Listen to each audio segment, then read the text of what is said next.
Bismillahirrahmanirrahim. Assalamualaikum warahmatullahi wabarakatuh.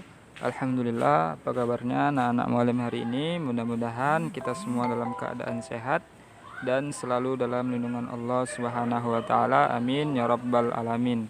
Nah, baik, pelajaran sosiologi kita hari ini sudah memasuki bab kedua tentang lembaga sosial. Nah, untuk lebih jelasnya silahkan disimak videonya sampai selesai.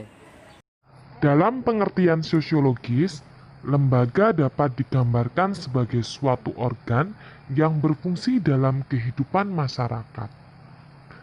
Lembaga sosial adalah keseluruhan dari sistem norma yang terbentuk berdasarkan tujuan dan fungsi tertentu dalam masyarakat. Supaya hubungan antar manusia di dalam suatu masyarakat bisa terjalin sebagaimana yang diharapkan, maka dirumuskanlah norma-norma masyarakat. Norma merupakan aturan atau kaidah yang menjadi pedoman tingkah laku dan memberitahu kalau perilaku kita itu benar atau salah. Sejumlah norma-norma ini kemudian disebut sebagai lembaga sosial. Namun, tidak semua norma atau aturan yang ada di masyarakat disebut lembaga sosial. Norma atau aturan-aturan yang dapat dikategorikan sebagai lembaga sosial harus memiliki syarat-syarat sebagai berikut. 1. Sebagian besar anggota masyarakat menerima norma tersebut. 2. Norma tersebut menjiwai seluruh warga dalam sistem sosial. Syarat yang ketiga adalah norma tersebut mempunyai sanksi yang mengikat setiap anggota masyarakat.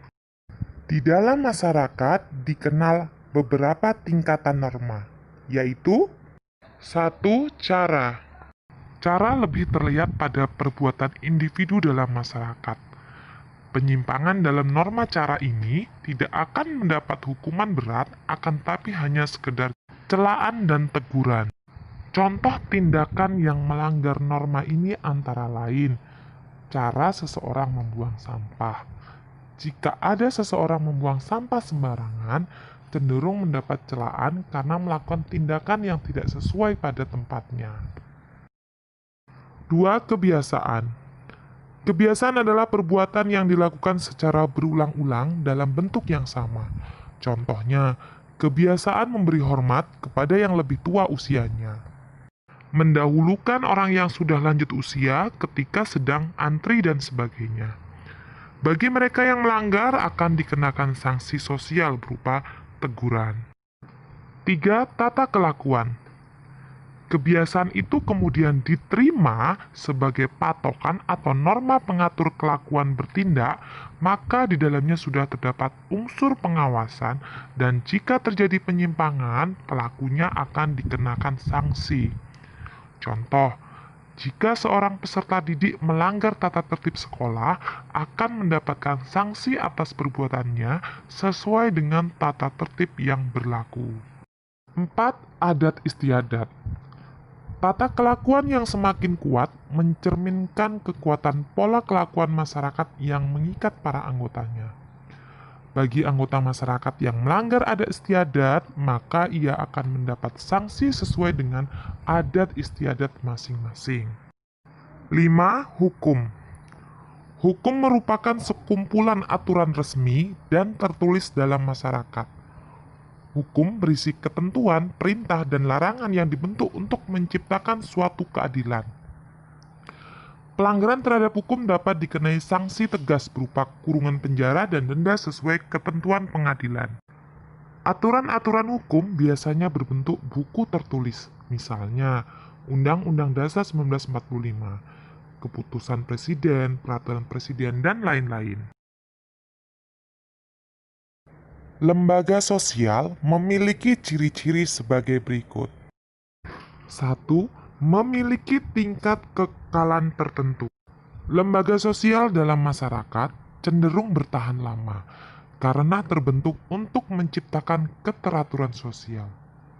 Suatu lembaga sosial akan terus diwariskan dari generasi ke generasi. 2. Memiliki simbol.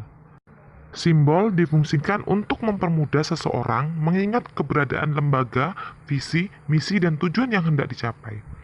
Simbol-simbol tersebut dapat berupa gambar, tulisan, gabungan gambar dan tulisan, serta bendera.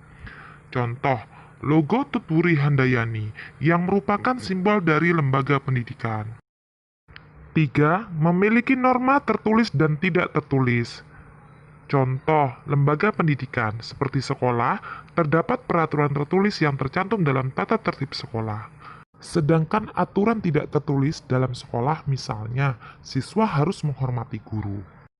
4. Memiliki tujuan yang jelas.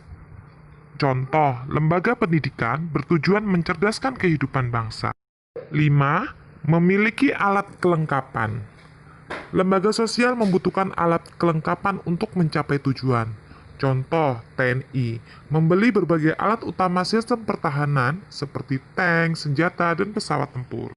Yang terakhir adalah memiliki pola perilaku. Lembaga sosial terdiri atas norma, adat istiadat, kebiasaan, dan tata kelakuan yang tergabung dalam satu pola perilaku.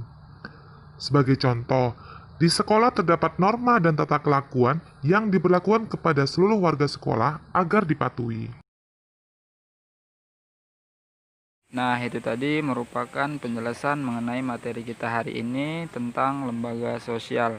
Nah, setelah kalian menyimak videonya sampai selesai, Mualim minta pendapat kalian, apa sih menurut kalian lembaga sosial itu, dan apa sih fungsi dari lembaga sosial itu sendiri?